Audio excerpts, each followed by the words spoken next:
ගරු කුමාර ජයකොඩි ඇමතුමා ගරු කුමාර ජයකොඩි ඇමතුමා ඔබතුමාට මම ඔබතුමාගේ එක දෙයක් මේ විවාද පටන් ගන්න කලින් කැමතියි.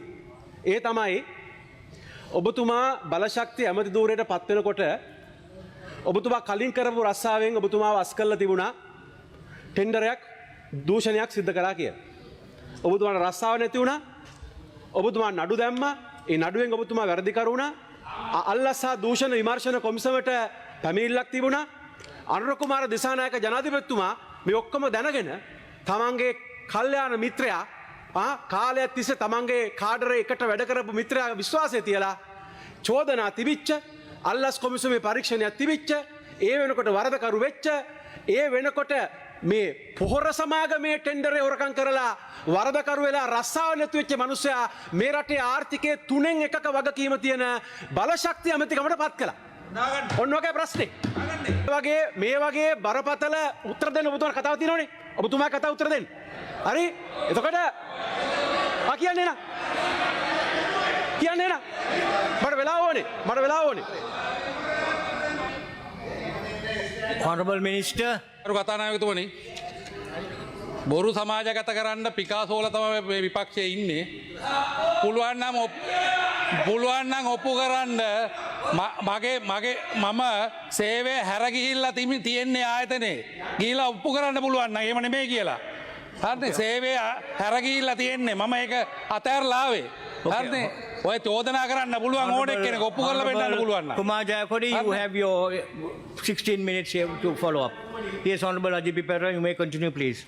වර්තමාන ඇමතිතුමා කුමාර ජයකොඩි මැතිතුමා පොහොර සංස්ථාවේ ටෙන්ඩර් විෂය භාර කළමනාකරු වශයෙන් කටයුතු කළා. ඒ පිළිබඳව දූෂණයක් සිද්ධ වුණා. ඒ පිළිබඳව ඔහුට රස්සාව නැති වුණා. රස්සාවට යන්න බැරි වුණා. ඊට පස්සේ ඔහු නඩු දැම්මා.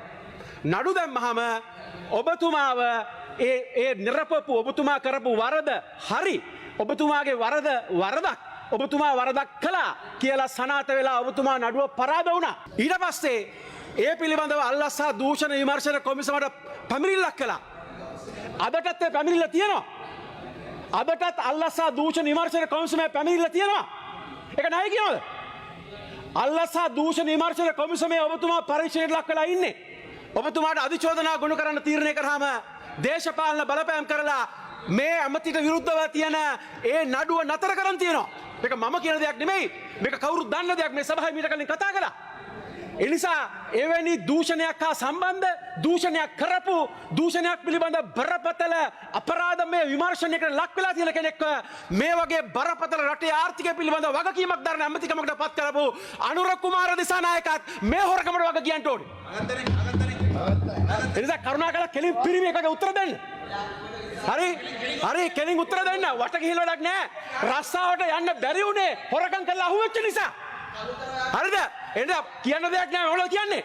අපි හම්බ කරලා තියෙනවා. අපි හරියට හම්බ කරලා තියෙනවා. බදු කියලා තියෙනවා. ජීවත් වෙලා තියෙනවා. රස්සාවල දිනුසුනේ මේ අවි. අවුරුදු 33ක් මගේ රස්සාව කරලා තියෙනවා. මේ පළාතේ ඉඳපු ප්‍රධාන නීතිඥ මම දේශපාලන වෙනකොට. හරිද? ඒවා කියන දෙයක් නැහැ. හරිද? අපි මේ දේශවල යන දේ සෙල්ලම් කරන්නේ නෙමෙයි. හරිද? මේ රටේ අල්ලස දූෂණය මැඩලන්න අවශ්‍ය කරන දේවල් ඔන්න අපේ නලින්ද ජයසිංහතු වගේ සහෝදරින් ඉන්න මාත් එක්ක වැඩ කරනවා අහන්න. අජිත් පෙරේරාගේ ප්‍රැක්ටිස් එක කොහමද කියලා. හරිද? ඔය කබ්බෝ නෙමෙයි. හරිද?